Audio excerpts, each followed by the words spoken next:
भारतात वाढलेल्या उष्णतेचा परिणाम आता विदर्भातही जाणवू लागला आहे। हवामान खात्याच्या अंदाजानुसार बुलढाणा जिल्ह्यात पुढील 2 दिवस तापमानात वाढ होऊन पारा 39 ते 40 अंश सेल्सिअस पर्यंत जाण्याची शक्यता आहे।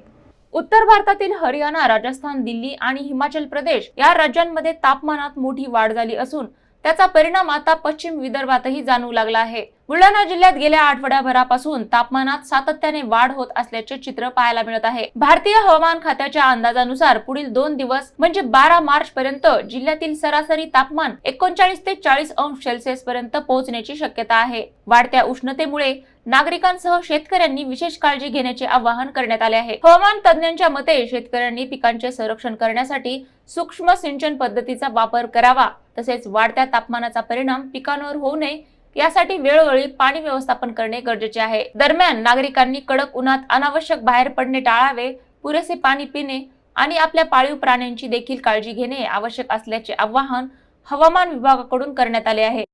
13 तारखेपासून जिल्ह्यामध्ये कमाल तापमानामध्ये 2 ते 3 डिग्री सेल्सिअसनं घट होण्याची सुद्धा शक्यता भारतीय हवामान खात्यानं वर्तवली आहे।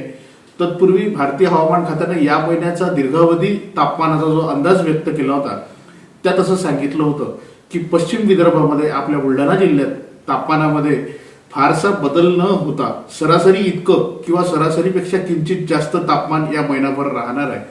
तर शेतकरी बांधवांना कृषी विज्ञान केंद्रातर्फे हा सल्ला राहील की त्यांच्या शेतामध्ये उभ्या असलेल्या पिकांना, फळबागांना, भाजीपाला पिकांना ओलीत करताना शक्यतो सूक्ष्म सिंचन पद्धतीचा वापर करावा, जेणेकरून पाण्याचा अपव्यय टाळता येईल। धन्यवाद।